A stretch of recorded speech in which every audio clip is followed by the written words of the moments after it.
வணக்கம். நம்ம எல்லாருக்கும் வாழ்க்கையில ஒரு தடவையாவது இந்த பயம் வந்திருக்கும். நம்மளோட முக்கியமான சர்டிபிகேட், பத்திரம் ஏதாவது தொலைஞ்சு போச்சுன்னா என்ன பண்றது?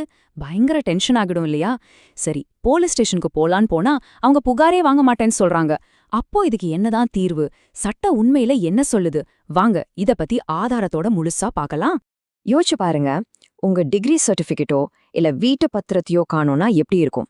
அந்த ஒரு நிமிஷம் குண்டு நின்னு போன மாதிரி இருக்கும். என்ன பண்றதுன்னே தெரியாம எங்க தேடுறதுன்னு புரியாம ஒரு விதமான மன அழுத்தத்துக்கு ஆளாகிடுவோம் இல்லையா? இதுதான் இங்க இருக்கிற பெரிய சிக்கலே. நம்ம கஷ்டத்தை சொல்லி ஒரு புகார் கொடுக்க ஸ்டேஷனுக்கு போனா, இதெல்லாம் ஒரு பெரிய விஷயமா, இதுக்கெல்லாம் எஃப்ஐஆர் போட முடியாது, இது ஒன்னும் திருட்டு கேஸ் இல்ல அப்படின்னு சொல்லி நம்மள திருப்பி அனுப்பிடுவாங்க. அப்போ நம்ம புகார் என்னாகிறது? அதுக்கு ஒரு ரெக்கார்டே கிடையாதா? இந்த கேள்விக்கு விடை தேடி நம்மள மாதிரி ஒரு சாதாரண குடிமகன் ஒரு பெரிய சட்ட போராட்டமே நடத்தியிருக்காரு. அவரோட பேரு திரு ரவிச்சந்திரன். தனக்கு ஏற்பட்ட இதே அனுபவத்துக்கு ஒரு அதிகாரப்பூர்வமான பதில தெரிஞ்சுக்கிட்டே ஆகணும்னு முடிவு செஞ்சாரு. அவரோட அந்த முயற்சி தான் இன்னைக்கு நமக்கு ஒரு பெரிய வெளிச்சத்தை கொடுத்திருக்கு. இப்போ நீங்க ஸ்கிரீன்ல பாக்குறீங்களே, இது ஏதோ சாதாரண பேப்பர் இல்ல. இதுதான் இந்த முழு விளக்கத்துக்கும் ஆதாரம். தமிழ்நாடு மாநில தகவல் ஆணையம் கொடுத்த தீர்ப்போட நகல் இது. நம்ம பேசப்படுற ஒவ்வொரு விஷயமும் இந்த அஃபிஷியல் தீர்ப்பை அடிப்படையா வச்சதுதான். சோ இதுல எந்த யோகத்துக்கும் இடமில்லை. இதுதான் சட்டம். கொஞ்சம் யோசிச்சு பாருங்க. ஒரு சிம்பிளான கேள்விதான், ஆனா அதுக்கு பதில் கிடைக்க எவ்ளோ நாள் ஆயிருக்குன்னு. 2017ல ஆரம்பிச்ச அவரோட இந்த பயணம் கிட்டத்தட்ட 1.5 வருஷம் கழிச்சு 2018ல தான் ஒரு முடிவுக்கு வந்திருக்கு. எவ்ளோ விடாமுயற்சி! இந்த குழப்பத்துக்கெல்லாம் ஒரு தெளிவான பதில கண்டுபிடிக்க திரு ரவிச்சந்திரன் கையில எடுத்த அந்த பிரம்மாஸ்திரம் பேர் என்ன தெரியுமா? அதுதான் தகவல் அறியும் உரிமை சட்டம், அதாவது ஆர்டிஐ ஆக்ட். ஒவ்வொரு இந்திய குடிமகனோட கையிலயும் இருக்கிற ஒரு சூப்பர் பவர் இது.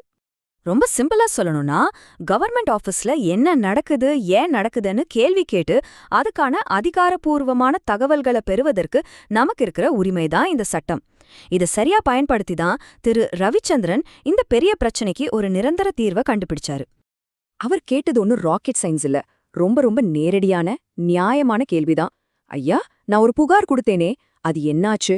ஏன் அதை முறையா பதிவு செஞ்சு எனக்கு ஒரு அக்னாலஜ்மெண்ட் கூட தரல? இதுதான் அவர் கேட்டது. ஒரு குடிமகனா இத கேட்க அவருக்கு 100% உரிமை இருக்கு. சரி, இப்போ மேட்டருக்கு வருவோம். இவ்வளவு போராட்டத்துக்கு அப்புறம் மாநில தகவல் ஆணையம் என்னதான் தீர்ப்பு சொன்னுச்சு? தொலைஞ்சு போன டாக்குமெண்ட்ஸ பத்தின புகார்களுக்கு சட்டம் உண்மையில என்ன சொல்லுது? வாங்க பார்க்கலாம். 2 வரிதான், ஆனா எவ்ளோ பவர்ஃபுல் பாருங்க. தீர்ப்போட மொத்த சாராம்சமே இதுதான். ரொம்ப தெளிவா நேரடியா சொல்லிட்டாங்க.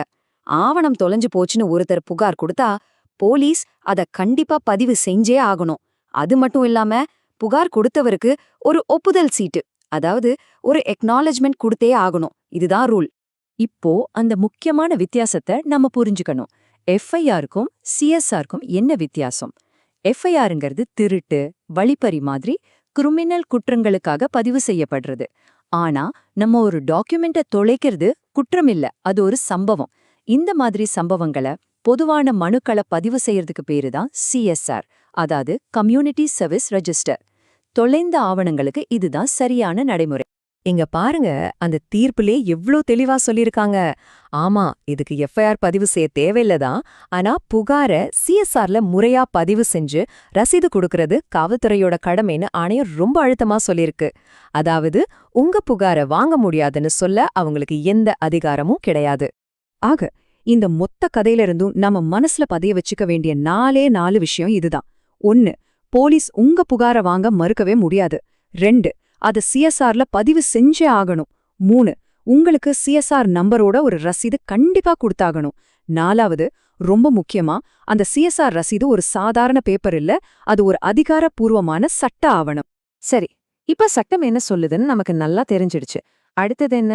ஒருவேளை நாளைக்கு உங்களுக்கு இந்த மாதிரி ஒரு நிலைமை வந்தா நீங்க என்ன செய்யணும்? நீங்க பின்பற்ற வேண்டிய தெளிவான நடைமுறை இதோ.